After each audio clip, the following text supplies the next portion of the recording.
Hello everyone, welcome to my YouTube channel S J classes. तो आज के class में देखेंगे, ये हमारा जो क्लास है ग्रेविटेशन का, ये पार्ट 2 है। पिछले वीडियो में हमने देखा था कि किस तरह से प्रेशर, डेंसिटी, थ्रस्ट के बारे में मैंने इंट्रोडक्शन दिया था। प्रेशर के बारे में मैंने बताया था। उससे पहले हम लोग ग्रेविटेशन के बारे में, universal law of gravitation, gravity के बारे में, एक्सेलरेशन ड्यू टू ग्रेविटी, इन सब के बीच में क्या रिलेशन है, किस तरह से चेंजेस आते हैं, वो क्या होता है। और लास्ट जो टॉपिक हमारा था पिछला, वो प्रेशर था। प्रेशर के बारे में हम लोग पढ़ रहे थे कि प्रेशर कैसे हेल्प करता है हम लोग को, और किस तरह से प्रेशर के हेल्प से हम लोग कोई भी काम ईजिली कर सकते हैं। जैसे मैंने बैक का पट्टा बताया था कि क्यों बैक का पट्टा हमारा चौड़ा होता है, क्यों कैसे वो हेल्प करता है, अगर वो पतला होता है तो क्या होता। तो जाहिर सी बात है कि पिछले वीडियो में हम लोग देखा था कि प्रेशर जो है वो equal to force by area. इसका डायरेक्ट रिलेशन है एरिया से, कि एरिया जितना कम होगा प्रेशर उतना ज़्यादा होगा, और एरिया जितना ज़्यादा होगा प्रेशर उतना कम होगा। यानी अगर कहीं हमको प्रेशर कम लगाना है तो वहाँ का एरिया बढ़ाना पड़ेगा, और अगर कहीं पे हमको प्रेशर ज़्यादा लगाना है तो वहाँ का एरिया कम करना पड़ेगा। फिर से मैं एक एग्जांपल बता दूं कि अगर हमारे पास दलदल है और उस दलदल में चलना है तो क्या करेंगे, वहाँ पे दलदल है तो हमको कम फोर्स लगाना चाहिए, हमको प्रेशर कम देना है। तो प्रेशर कम देंगे तो वहाँ पे क्या करना होगा, एरिया बढ़ाना पड़ेगा। इसीलिए हम लोग बड़ा सा पटरा रख देते हैं, एरिया बढ़ जाता है, और इस तरह से हम उससे पार कर जाते हैं। उसके बाद बैक का हमारा पट्टा, बैक का पट्टा है तो वो क्या होता है कि वहाँ पे हमको प्रेशर कम करना है ना, ताकि लोड हमको कम लगे, ताकि हमको बैक का वेट ज़्यादा ना लगे। तो वहाँ पे फिर से हम क्या करते हैं कि उसका एरिया को बढ़ा देते हैं। बैक का पट्टा इतना पतला ना होकर के इतना चौड़ा हम पट्टा बना देते हैं, ताकि हमको हेल्प करता है वहाँ पे, उसको एरिया ज़्यादा हो जाने के कारण प्रेशर कम लगता है। इसी तरह से जो प्रकृति है, जो नेचर है, उसमें जो हम जानते हैं कैमल के बारे में, ऊँट के बारे में हम लोग जानते हैं, उसका जो पैर होता है काफ़ी फैला फैला होता है, ठीक है, फ्लैट होता है। उस फ्लैट होने का क्या रीज़न है, फ्लैट होता है उसका पैर, तो फ्लैट होने के कारण इतना ज़्यादा चौड़ा होता है, जिसके कारण उसका जो सैंड है, यानी वहाँ पे जो सॉइल, मिट्टी जो होगा, बालू जो होगा वहाँ पे सैंड, रेगिस्तान में, थार में, वहाँ पे वो इजिली पैर रख के इजिली निकल सकें, क्योंकि सरफेस एरिया उनका ज़्यादा हो जाएगा और फिर उस पर फोर्स कम लगेगा। कैमल के अलावा अब देखते हैं हम लोग, जो जितना भी भारी वाहन है, जितना भी हेवी व्हीकल्स हैं, उनके टायर जो होते हैं चौड़े होते हैं। उनके टायर क्यों वाइड बनाए जाते हैं, चौड़े बनाए जाते हैं, ताकि कहीं भी किसी भी बड़े एरिया में उनका एरिया, जैसे प्रेशर इक्वल टू क्या हो जाएगा आपका, pressure equal to force by area. तो एरिया क्या हो जाएगा कि उसके जो टायर होते हैं वो काफ़ी चौड़े होते हैं, यानी एरिया काफ़ी ज़्यादा हो गया तो प्रेशर कम लगेगा, कम प्रेशर में आसानी से काम हो जाएगा। तो इसी तरह से सर्कस में भी एक पहलवान क्या करता है, जो भी रेसलर है, जो भी है, वो क्या करता है कि अपना चेस्ट से, छाती से एक उस पर चौड़ा सा तख्ता रखता है, ठीक है, बड़ा सा एक क्या बोलते हैं, वुडन ब्लॉक रखता है बड़ा सा, और उसके बाद उसके ऊपर हाथी या कोई भारी वाहन। तो उससे क्या होता है कि रखने से उसका सरफेस एरिया चौड़ा सा, वो क्या करता है, तख्ता रख देता है, वुडन ब्लॉक रख देता है, जिससे कि उसका सरफेस एरिया ज़्यादा हो जाता है। सरफेस एरिया ज़्यादा होने के कारण उस पर प्रेशर कम लगता है, और इजीली उस पर हाथी या कोई भी ट्रैक्टर जो है इजीली वहाँ से वो पास कर जाता है और उसको कुछ नहीं होता है। तो इस तरह से हम लोग जान गए कि अगर हमको प्रेशर कम करना है तो एरिया बढ़ाएंगे, और अगर हमको प्रेशर ज़्यादा करना है तो एरिया कम करेंगे, ठीक है। तो ये हमारा था प्रेशर के बारे में। अब है डेंसिटी के बारे में लोग पढ़ेंगे, डेंसिटी क्या होता है। तो जनरली आप लोग सबको जानते हो डेंसिटी क्या होता है, कि किसी भी मटेरियल में, किसी भी मैटर में, उसके यूनिट वॉल्यूम में, जो भी एटम का अमाउंट होता है वो उसका डेंसिटी कहलाता है। जैसे कि डेंसिटी इक्वल टू क्या होता है, मास बाय वॉल्यूम, यानी यूनिट वॉल्यूम में जो भी उसका मास होगा वो उसका डेंसिटी कहलाएगा।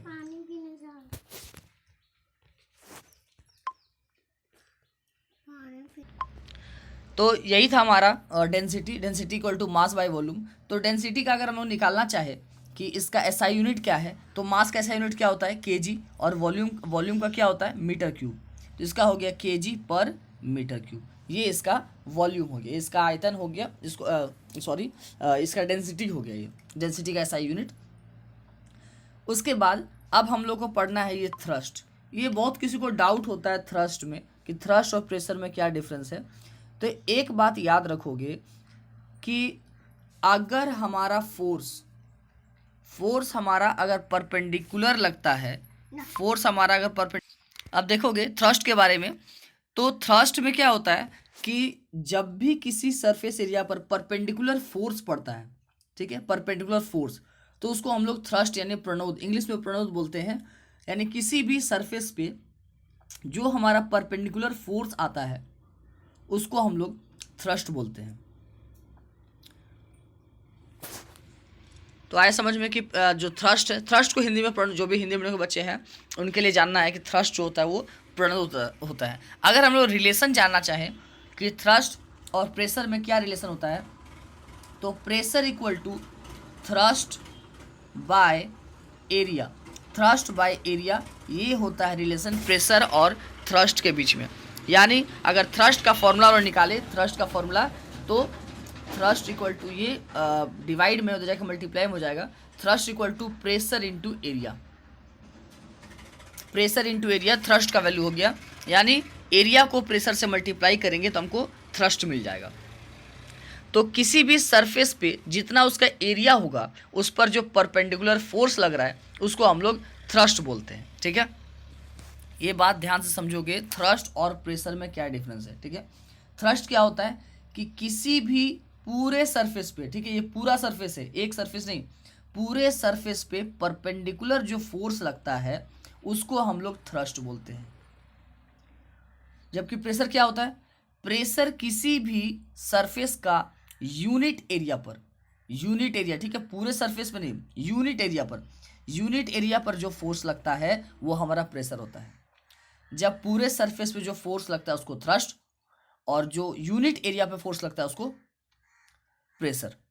तो ये डिफरेंस है। अब है कि हम लोग को लॉ पढ़ना है, कि एक लॉ देखेंगे, ये देखो, इसके बारे में हम बताएंगे अगले बाद में, कि प्रेशर इन लिक्विड, लिक्विड में क्या प्रेशर होता है, किस तरह से लिक्विड में प्रेशर होता है वो हम जानेंगे। तो इसका 4 लॉज होता है, आप याद रखोगे इस पे, इसमें 4 लॉज होते हैं इसमें, प्रेशर इन लिक्विड में। कौन कौन सा? पहला अगर हम लोग बात करें तो पहला लॉ जो है,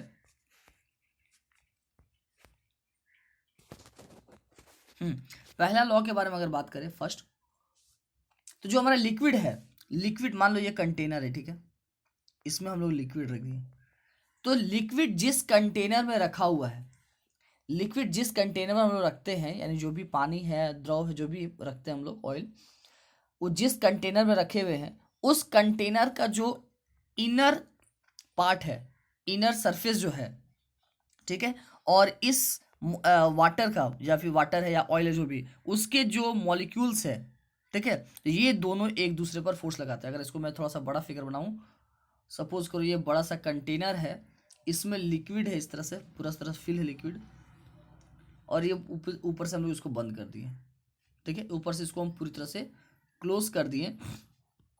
अब देखोगे तो लिक्विड पूरी तरह से भरा हुआ है, तो लिक्विड भरा हुआ था, लिक्विड क्या करेगा, इसमें फोर्स लगाएगा, लगाता है ना फोर्स। अगर आपको लगता है कि लिक्विड फोर्स नहीं लगाता है, तो आप बॉटल में पानी डाल के पूरा फुल करके देखो, उसको बंद करो, अपने आप वेट आ जाता है, फोर्स आ जाता है। तो उस तरह से ये क्या करेगा, तो कंटेनर क्या करेगा, कंटेनर भी लिक्विड में फोर्स लगाएगा, ठीक है।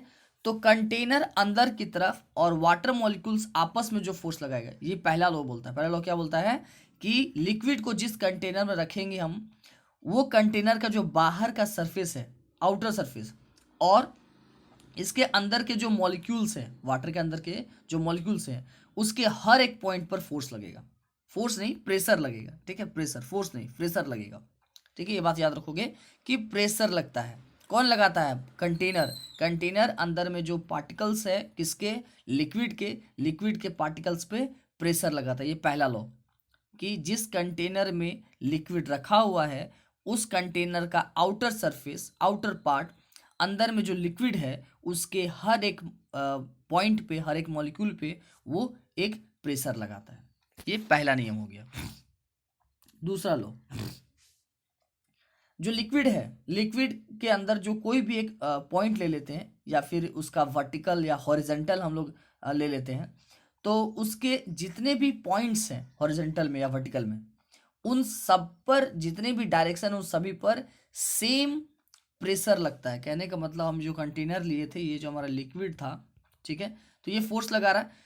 तो जितना फोर्स कंटेनर इस डायरेक्शन में लगा रहा है इस पार्टिकल पे, उतना ही फोर्स इधर से उस पार्टिकल में, उतना ही फोर्स इस पार्टिकल पे, फोर्स नहीं प्रेशर, सॉरी मैं फोर्स बार बार बोल रहा हूँ, प्रेशर इस पार्टिकल पे, इस पार्टिकल पे, यानी हर एक पार्टिकल पे, हर एक डायरेक्शन में जो हॉरिजॉन्टल है, वर्टिकल है, उस पर इक्वल अमाउंट में प्रेशर लगेगा। सभी पॉइंट पर जो प्रेशर का वैल्यू होगा, अमाउंट होगा, वो सेम होगा। ठीक है, दूसरा हो गया। अब तीसरा बात क्या है, तीसरा लॉ क्या है?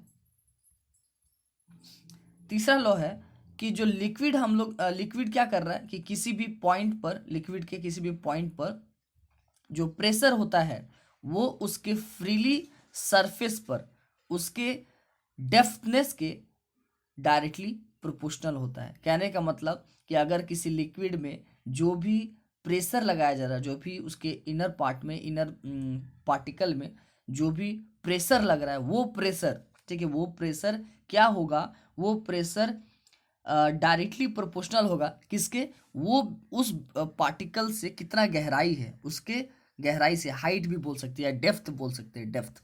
कहने का मतलब एग्जांपल क्या है, इसमें हम लोग ले सकते हैं कि मान लो ये हमारा कंटेनर है, अब ये लिक्विड है, तो ये जिस लिक्विड के एक पार्टिकल पर ये प्रेशर लगा रहा है, तो वो जो प्रेशर होगा यहाँ से यहाँ का जो डेप्थनेस होगा, जितना गहराई होगा, उस गहराई के डायरेक्टली प्रोपोर्शनल होगा। यानी गहराई जितना ज़्यादा बढ़ेगा, प्रेशर उतना ज़्यादा बढ़ते जाएगा। इसीलिए कहा जाता है कि समुद्र में, सी में गहराई में मत जाओ, जितना ज़्यादा अंदर जाओगे आप पानी के जकड़ में चल जाओगे और फिर वहाँ से आप बाहर नहीं निकल पाओगे।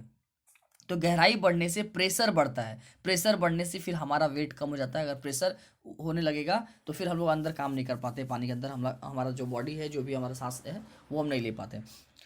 उसका लास्ट फोर्थ लॉ क्या बोलता है? फोर्थ लॉ कि जो लिक्विड है, लिक्विड में जो कोई भी एक पॉइंट है उस पर जो प्रेशर होता है वो उसके डेंसिटी के भी डायरेक्टली प्रोपोर्शनल होता है। यानी pressure is directly proportional to density. तो दो चीज सीखे हम लोग। तीसरा पॉइंट था कि प्रेशर जो है वो डायरेक्टली प्रोपोर्शनल उसका डेप्थ का, स्मॉल डी, या फिर उसको हम क्या बोल सकते हैं, डेप्थ को हाइट भी बोल सकते हैं, उसके हाइट पे उसको हम बोल सकते हैं।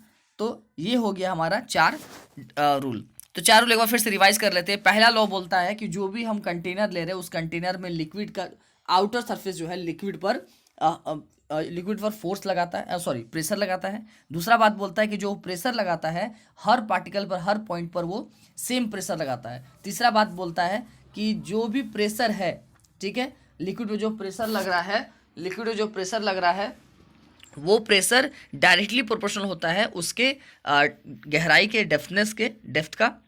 और लास्ट चौथा पॉइंट बोलता है कि जो हमारा प्रेशर है वो डायरेक्टली प्रोपोर्शनल होता है उसके डेंसिटी का। यानी डेंसिटी बढ़ेगा तो प्रेशर बढ़ेगा, या फिर हाइट या गहराई बढ़ेगा, डेप्थनेस बढ़ेगा तो प्रेशर बढ़ेगा।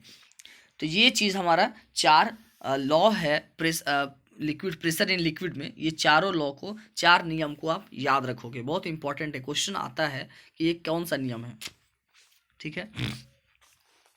तो ये तो हो गया कि प्रेशर इन लिक्विड, लिक्विड में जो प्रेशर है उसके बारे में, ठीक है।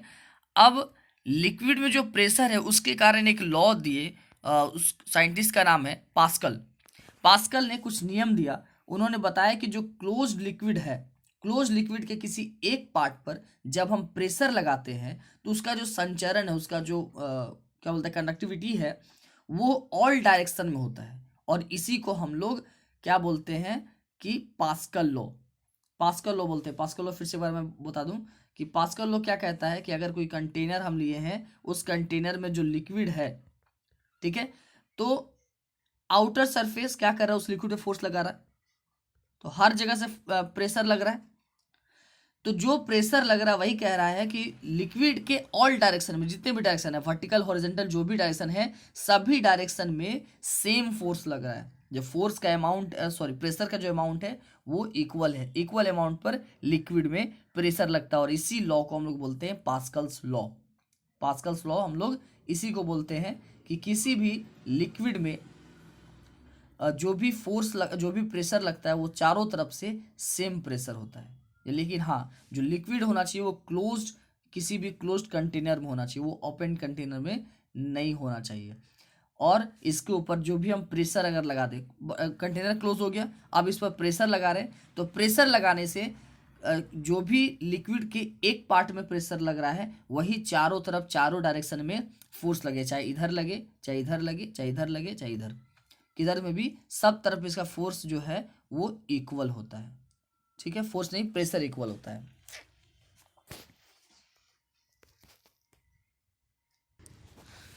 तो ये था हमारा पास्कल लॉ, जो कि हमारा क्लियर हो गया पास्कल लॉ। अब पास्कल लॉ के अलावा अब हमारा जो अगला टॉपिक है, देखोगे पास्कल लॉ कुछ एग्जांपल मैं यहाँ पे दिखा देता हूँ, उसके बाद फिर अगला टॉपिक स्टार्ट करेंगे हम लोग। तो पास्कल लॉ में देखो कि ये जो मैंने पहले ही बताया था कि ये जो प्रेशर देखो इधर जो सभी डायरेक्शन में लग रहा है, ये जो प्रेशर देखो इधर इधर इधर, तो ये सारा प्रेशर जो एक्सटर्नल प्रेशर जो है वो इक्वल होता है। ये जितने भी प्रेशर है, तो pressure applied on the one point of liquid transmitted equally in all direction, सभी डायरेक्शन में वो ट्रांसमिट इक्वली होता है, इक्वल प्रेशर लगता है। अब हम लोग का जो नेक्स्ट टॉपिक है वो है बायोंसी एंड बायोंस फोर्स। तो इसका बहुत सिंपल सा एक एग्जांपल है, वो मैं बताऊंगा आप लोग को। पर डे एवरीडे लाइफ में आप लोग उसको यूज़ करते हो, आप लोग देखते हो, और ये बहुत इंपॉर्टेंट टॉपिक है, ये हर बार एग्ज़ाम में आता है, बायोंसी और बायोंट फोर्स क्या होता है। तो देखोगे आप लोग घर पे जब भी कोई भी बड़ा सा हौद या पानी, जो मान लो किसी बड़ा सा टब है जिसमें पानी भरा हुआ है, अब क्या करोगे आप लोग कि एक बॉटल लोगे, बॉटल जो पूरी तरह से क्लोज होगा, बॉटल ओपन नहीं होना चाहिए, बॉटल क्लोज होगा। अब उस बॉटल को पानी के अंदर डुबाने की कोशिश करो तो देखोगे वो अंदर जल्दी जाएगा ही नहीं, बहुत ज़्यादा फोर्स लगाना पड़ता है तब जाकर अंदर जाता है। दैट मीन्स बहुत ज़्यादा फोर्स क्यों लगाना पड़ रहा है। देखो मान लो हम एक यहाँ पे फ़ोटो बनाते हैं, ठीक है, ये हमारा बड़ा सा टॉप हो गया या हौद हो गया, जो भी हौज या जो बोलते हैं इसको, इसके अंदर पूरा लिक्विड भरा हुआ है। ठीक है, लिक्विड पूरा हमारा भरा हुआ है। अब इसमें देखोगे कि हम एक बॉटल ले रहे हैं, एक बॉटल लिए, सॉरी एक बॉटल लेते हैं, बॉटल का फिगर मैं बनाता हूँ। एक बॉटल लिए, बॉटल पूरी तरह से क्लोज है, ऊपर से पूरी तरह क्लोज है। अब इस बॉटल को हम फोर्स लगा रहे हैं नीचे की तरफ अंदर डालने के लिए, लेकिन देख रहे हैं कि क्या हो रहा है कि जब हम इसको ज़्यादा ताकत लगा रहे हैं तो ये अंदर तो जा रहा है, बहुत ज़्यादा ताकत लगाने से ये अंदर तो चला जा रहा है, अंदर जा रहा है, लेकिन जैसे फिर हम छोड़ देंगे फिर ये ऊपर आ जाएगा। तो ऊपर कैसे आ गया, दैट मीन्स नीचे से कोई फोर्स लगा रहा है तब तो वो ऊपर आ रहा है। तो लिक्विड के द्वारा किसी भी ऑब्जेक्ट पर जब फोर्स लगाया जाता है तो उसी को हम लोग बोलते हैं बायोंट फोर्स। और जिस प्रॉपर्टी के कारण ये लिक्विड किसी ऑब्जेक्ट पर फोर्स लगाता है उस प्रॉपर्टी को बोलते हैं बायोंसी। बात आया समझ में। यानी लिक्विड में अगर पूरी तरह से कोई भी ऑब्जेक्ट अगर पूरी तरह से डूबा हुआ है और जिसके कारण लिक्विड उस ऑब्जेक्ट पे फोर्स लगाता है, तो वो जो अपवर्ड डायरेक्शन में फोर्स हमको महसूस होता है ना, वही फोर्स उस लिक्विड का बायोंसी कहलाता है। प्रॉपर्टी जो है बायोंसी कहते हैं, और जो फोर्स लगाता है वो बायोंट फोर्स कहते हैं। तो ये चीज़ याद रखोगे कि बायोंसी क्या है और बायोंट फोर्स क्या है। और बायोंट फोर्स हमेशा ऊपर की तरफ लगता है, ये बात याद रखोगे। ठीक है, कि लिक्विड में हम कोई भी चीज़, मान लो हम नींबू डालते हैं, कोई भी चीज़ डालते हैं तो वो ऊपर की तरफ आता है। तो कैसे आता है, क्योंकि नीचे से लिक्विड उस ऑब्जेक्ट पर ऊपर की तरफ अपवर्ड डायरेक्शन में फोर्स लगाता है, जिसके कारण वो ऊपर आता है। और इसी पर बेस्ड क्या किया गया कि आर्किमिडीज प्रिंसिपल जो है उसको लाया गया। तो खैर बाद में हम लोग जानेंगे। तो बायोंसी और बायोंट फोर्स क्लियर हो गया। बायोंसी और बायोंट फोर्स क्या होता है कि किसी भी लिक्विड में कोई भी ऑब्जेक्ट पर, ठीक है, लिक्विड के द्वारा जो फोर्स लगाया जाता है वो फोर्स बायोंट फोर्स कहलाता है, और वो उसका प्रॉपर्टी जो है वो क्या कहलाता है, बायोंसी। ठीक है, द प्रेशर एक्सर्ट, फोर्स नहीं है, जो प्रेशर लगाया जाता है वो प्रेशर के बारे में बात कर रहे हैं। फोर्स में बार बार मेरे मुंह से निकल जा रहा है, आप उसको प्रेशर लेके चलोगे कि जो भी प्रेशर लगाया जाता है, जो भी भार, जो भी वेट आता है ऊपर की तरफ, जो भी आता है उसको हम लोग बायोंसी फोर्स बोलते हैं। ठीक है, चलो तो क्लियर हो गया बायोंसी क्या होता है, बायोंसी या बायोंट फोर्स क्लियर हो गया। अब यहाँ पे देख सकते हो आप लोग कि बायोंट फोर्स में, यहाँ पे भी देख सकते हो, ये हमारा बायोंट फोर्स का एग्जांपल है। देखो क्या हो रहा है यहाँ पे कि पहले ये यहाँ पे आधा डूबा हुआ है, ठीक है, पूरी तरह से ये सबमर्ज नहीं है। अब इसमें जब फोर्स लगाए तो ये पूरी तरह से सबमर्ज हो गया, और जैसे ही फोर्स फिर हटा देंगे देखो फिर से ऊपर आ गया ये। तो ऊपर कैसे आया, नीचे से कोई फोर्स लगाया होगा इसको, तब ना ये ऊपर आया है यहाँ पे। नहीं तो ये तो हम इसको अंदर डुबा दिए थे, अंदर इसको सबमर्ज्ड कर दिए थे, फिर ये अपने आप ऊपर कैसे आया? दैट मीन्स लिक्विड में नीचे से कोई फोर्स इसको लगाया, तब ये वापस अपने प्लेस में आ गया जहाँ पे था। तो दैट मीन्स कि ये क्या है? नीचे से कोई लिक्विड फोर्स लगा रहा है। तो लिक्विड के द्वारा किसी ऑब्जेक्ट पर अपवर्ड डायरेक्शन में जो फोर्स लगाया जाएगा उस फोर्स को बायोंट फोर्स बोलेंगे। और ये जिस प्रॉपर्टी के कारण फोर्स लगता है वो हमारा प्रॉपर्टी क्या कहलाएगा? बायोंसी। तो ये चीज़ आप लोग याद रखो, ये बहुत इंपॉर्टेंट है। चलो अब हम लोग ये सब एग्जाम्पल आप लोग देख सकते हो जो बायोंट फोर्स का एग्जाम्पल है। देखो यहाँ पे दिया हुआ है कि यहाँ पे सिंपल बायोंट फोर्स है। यहाँ पे देखो सिंपल, कोई ऑब्जेक्ट बाहर में है, जब इस पर कोई फोर्स लगा रहे थे ये थोड़ा सा पानी के अंदर चला गया, और जब ज़्यादा फोर्स लगा रहे थे और अंदर चला गया। लेकिन जब इसको हम छोड़ देंगे, फिर से ऊपर से फोर्स लगाना छोड़ देंगे तो वापस ये अपनी जगह पर आ जाएगा।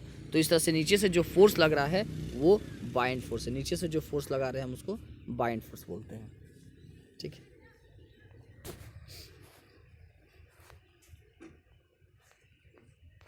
अब देखोगे हमारा जो सबसे इम्पॉर्टेंट टॉपिक है वो है आर्किमिडीज प्रिंसिपल।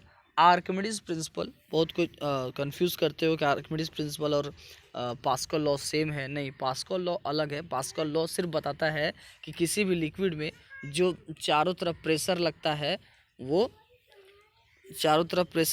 वो हमारा इस पे पास्कल लॉ पे डिपेंड है। और आर्किमिडीज प्रिंसिपल वो क्या है? वो बायोंसी पर डिपेंड करता है। तो हम लोग आज पढ़ेंगे आर्किमिडीज प्रिंसिपल के बारे में, जो बायोंसी फोर्स है लिक्विड में, उसके बारे में हम लोग पढ़ेंगे कि वो क्या होता है।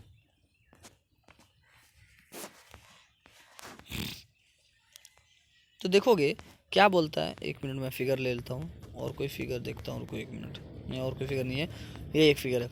ठीक है, हम लोग इसको बनाते हैं तो समझोगे यहाँ पे। ठीक है,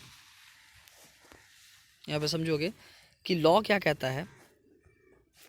लॉज कहता है कि किसी भी ऑब्जेक्ट को जब किसी लिक्विड, देखो यहाँ पे वुडन ब्लॉक लिया हुआ है, किसी ऑब्जेक्ट को यानी वुडन ब्लॉक को जब लिक्विड में, नीचे लिक्विड है, किसी लिक्विड में पार्शियली, ठीक है, पार्शियली यानी आधा या फुल्ली यानी पूरा सबमर्ज्ड किया जाता है, अंदर डुबाया जाता है।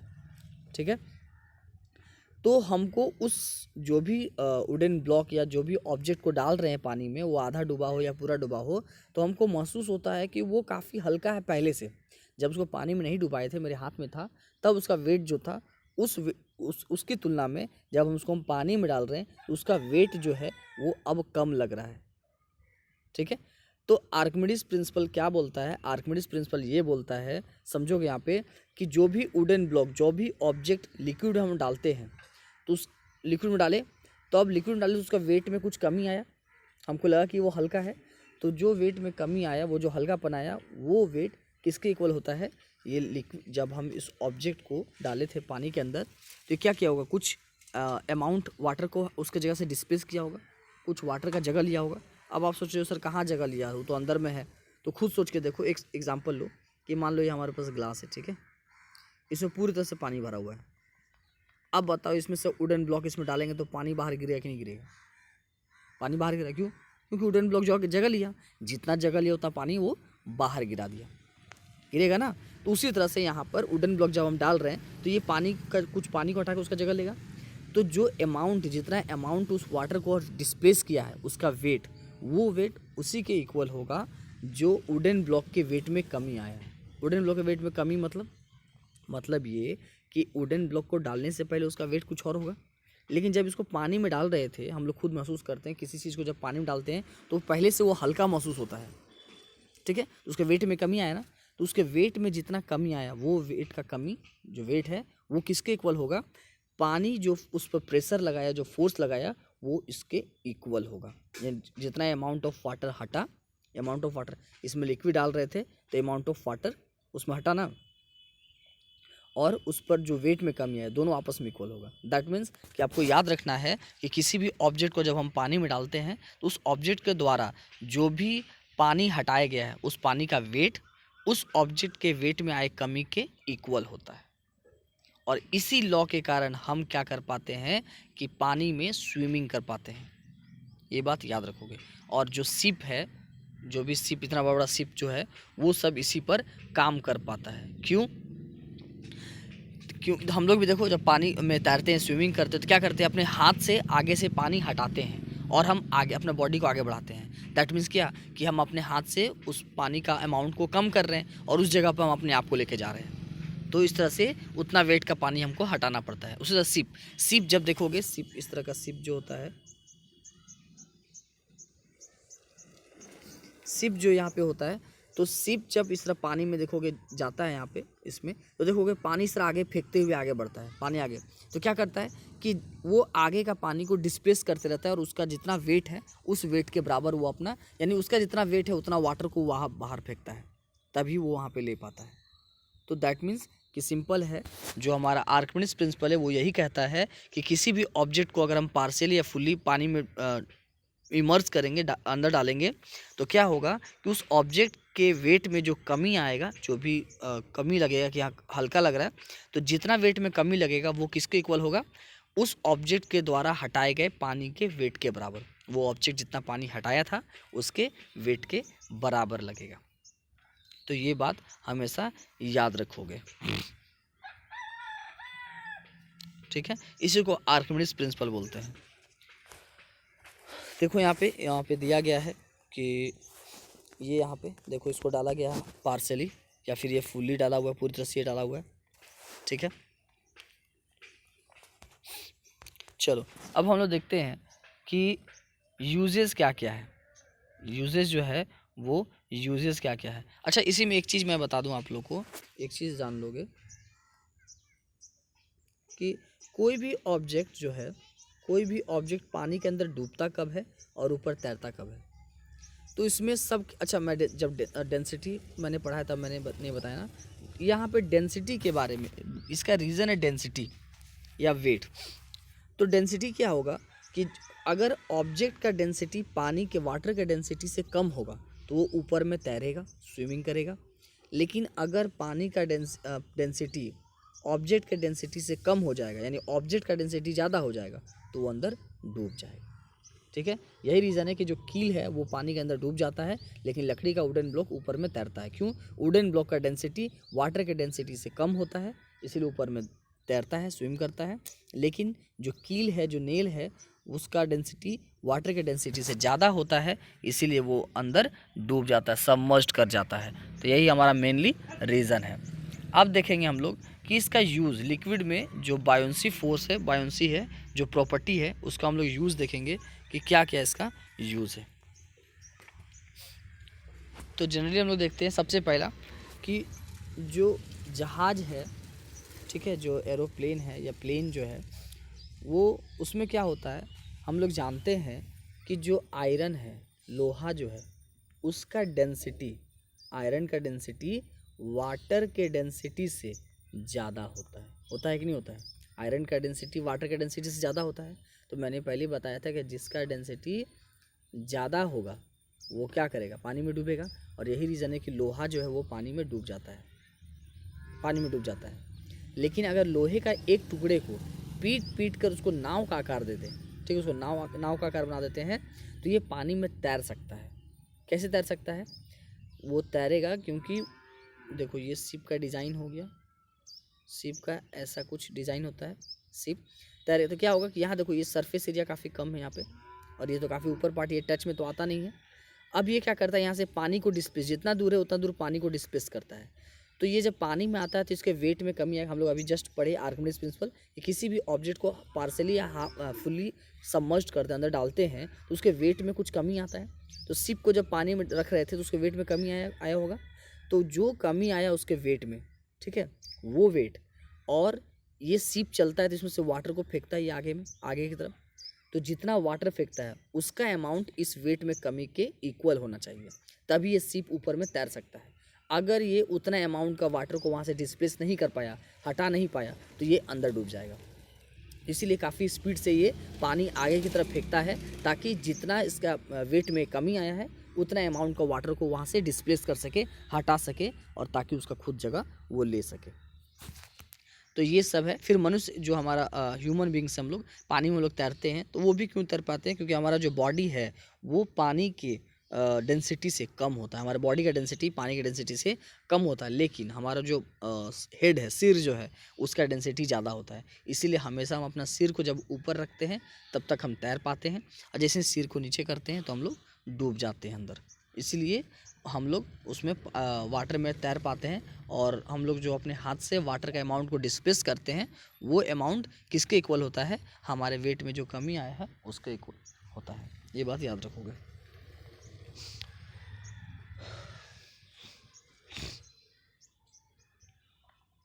अब है कि रिलेटिव डेंसिटी क्या होता है। रिलेटिव डेंसिटी जो है वो हम लोग जानेंगे। तो रिलेटिव डेंसिटी कुछ नहीं है। रिलेटिव डेंसिटी क्या कहता है कि रिलेटिव डेंसिटी इक्वल टू किसी भी ऑब्जेक्ट या मैटर का जो डेंसिटी है, किसी भी ऑब्जेक्ट या मैटर का जो डेंसिटी है उसका रेशियो उसके जो ओरिजिनल डेंसिटी है उसके इक्वल होता है। ठीक है। तो और इसको कभी भी मेज़र करने का कोई भी रूल नहीं होता है, कोई भी रूल मैं बोल रहा हूँ, कोई भी इसका ये नहीं होता है, ऐसा यूनिट नहीं होता है इसको मेज़र करने का। तो ये याद रखोगे कि it is the ratio of the, किसा किसा रेशियो होता है कि density of the object to the exact density of the object. Object का एग्जैक्ट डेंसिटी के साथ उसका जो डेंसिटी दिया हुआ है उसके रेशियो को हम लोग क्या करते हैं, रिलेटिव डेंसिटी बोलते हैं। अब हम लोग रिलेटिव डेंसिटी एक एग्जांपल लेते हैं वाटर का, कि वाटर का क्या होता है। तो relative density of water equal to वो जो वाटर में जो ऑब्जेक्ट होगा उस ऑब्जेक्ट का डेंसिटी को ऊपर लिखेंगे, अब बाय वाटर का जो डेंसिटी है 4 डिग्री सेल्सियस पर जो वाटर का डेंसिटी है उस वाटर का डेंसिटी को यहाँ लिखेंगे। तो इस तरह से हम लोग इसको रिलेटिव डेंसिटी को हम लोग जान सकते हैं। अब हम लोग देखो यहाँ पे कुछ एग्जाम्पल यहाँ पे दिया हुआ है। ये सब एग्जाम्पल किसका है, तो ये सब एग्जाम्पल हम लोग पहले पढ़ चुके हैं। जो टॉपिक है वो प्रेशर है। प्रेशर का यहाँ पे बहुत सारे एग्जाम्पल आप लोग पढ़ लोगे इसको। ठीक है, ये सब प्रेशर का एग्जाम्पल है, आप इसको अच्छे से पढ़ लोगे। ठीक है, स्क्रीनशॉट लेना चाहते हो स्क्रीनशॉट भी ले लोगे, वीडियो को रोक करके पॉज करके। उसके बाद ये सब देखो application of pressure in daily life, हमारे डेली लाइफ में जो एप्लीकेशन आता है वो सब है, आप इसको पढ़ लोगे। ठीक है, तो इस तरह से हमारा जो है रिलेटिव डेंसिटी। अब हम लोग बात करें कि रिलेटिव डेंसिटी और डेंसिटी में डिफरेंस क्या है। अगर हम लोग डिफरेंस का बात करें कि रिलेटिव डेंसिटी और रिलेटिव डेंसिटी में डिफरेंस क्या होता है, तो जो डेंसिटी होता है उसका फॉर्मूला क्या, मास बाय वॉल्यूम, जबकि रिलेटिव डेंसिटी जो होता है वो एग्जैक्ट या actual density of the object by density of water. ठीक है, वाटर का जो डेंसिटी है वो नीचे और ऑब्जेक्ट का जो डेंसिटी है वो ऊपर। बात समझ में आया? उसके बाद डेंसिटी का जो है, डेंसिटी का एसआई यूनिट होता है, जबकि रिलेटिव डेंसिटी का कोई भी एसआई यूनिट नहीं होता है। तो इस तरह से ये हमारा जो चैप्टर है वो कंप्लीट हो गया। इस तरह से हम लोग जान गए कि जो हमारा ग्रेविटेशनल है वो क्या क्या होता है। तो ये सब चीज़ हम लोग हम लोग इस पूरे चैप्टर में क्या क्या पढ़े, तो जनरली हम लोग जाने कि एक्सेलरेशन के बारे में, जो ग्रेविटेशन था, ग्रेविटेशन क्या होता है, ग्रेविटी क्या है, एक्सेलरेशन ड्यू टू ग्रेविटी वो क्या होता है वो हम लोग जाने, फ्री फॉल वो क्या होता है वो हम लोग जाने, gravitational force, universal law of gravitation, ये सब हम लोग जाने। फिर क्या रिलेशन है कैपिटल जी और स्मॉल जी में, फिर कैपिटल जी स्मॉल जी में क्या डिफरेंस है वो हम लोग जाने। फिर हम लोग जाने कि जो स्मॉल जी है वो कैपिटल जी हमेशा फिक्स होता है, हर जगह उसका वैल्यू फिक्स होता है, पर स्मॉल जी का वैल्यू हमेशा वेरी करता है। स्मॉल जी क्या होता है कि हम लोग अर्थ से थोड़ा ऊपर जाएंगे तो स्मॉल जी का वैल्यू कम होगा, और जो हमारा पोल है पोल पर स्मॉल जी का वैल्यू मैक्सिमम होगा, और नीचे जाते हैं तो उसका वैल्यू फिर घटेगा, यानी उसके हाइट में कोई भी, उसके जगह से प्लेस में कोई भी चेंजेस आता है तो स्मॉल जी हमारा घटेगा। उसके बाद हम लोग जाने कि जो हमारा वेट है, मास है, वो क्या होता है। फिर अर्थ पर जो वेट है वो मास के वेट का सॉरी मून के वेट का कितना होता है, या मून पर किसी ऑब्जेक्ट का वेट जो है अर्थ के ऑब्जेक्ट वेट से कितना होता है, 1/6 होता है। फिर हम लोग जाने कि जो हमारा थ्रस्ट है, डेंसिटी है, प्रेशर है, प्रेशर क्या होता है, प्रेशर का यूज़ कहाँ है हमारे एवरीडे लाइफ में। फिर आर्किमिडीज प्रिंसिपल जाने, बायोंट और बायोंसी जाने हम लोग, बायोंट फोर्स बायोंसी जाने। फिर हम लोग ये सारा चीज़ आज इस सब वीडियो में हम लोग क्लियर किया। अब रह गया है इसका न्यूमेरिकल। तो एक बात आप लोग ध्यान से सुनोगे, जो न्यूमेरिकल बच जा रहा है, ठीक है, रिलेटिव डेंसिटी पे भी है और भी बहुत सारा न्यूमेरिकल है। तो न्यूमेरिकल हम लोग मोशन का मोशन नहीं, हम लोग यहाँ से स्टार्ट करेंगे। लॉज ऑफ मोशन इसका न्यूमेरिकल, दूसरा ग्रेविटेशन इसका न्यूमेरिकल, और तीसरा वर्क पावर एनर्जी इसका न्यूमेरिकल। इन तीनों का अलग अलग न्यूमेरिकल का एक एक वीडियो मैं बनाऊंगा। जब मैं वर्क पावर एनर्जी मैं आप लोगों को पढ़ा दूंगा तो वहाँ से मैं अलग अलग वीडियो आप लोग के लिए मैं बनाऊंगा इन तीनों को न्यूमेरिकल का अलग अलग वीडियो आएगा। मैं अभी न्यूमेरिकल का नहीं दिया हूँ, तो अगला वीडियो जो आएगा वो वर्क पावर एनर्जी का आएगा। और वो कंप्लीट होने के बाद साउंड हम लोग अभी नहीं पढ़ेंगे। साउंड से पहले हम लोग तीनों का न्यूमेरिकल देखेंगे, चैप्टर 9, 10 और 11, यानी 4 लॉज ऑफ मोशन, फिर ग्रेविटेशन, फिर वर्क पावर एंड एनर्जी। इन तीनों का न्यूमेरिकल हम लोग देखेंगे। तो आज के लिए इतना ही। अगर आप लोग को वीडियो अच्छा लगा हो तो लाइक ज़रूर करें, शेयर करें और सब्सक्राइब करना ना भूलें। और जितने भी आपके फ्रेंड हैं सभी को शेयर करें और बेल आइकन जरूर क्लिक करें, ताकि जो भी मैं वीडियो डालता हूँ वो आपको सबसे पहले इसका नोटिफिकेशन मिल जाए। Okay, thank you everyone.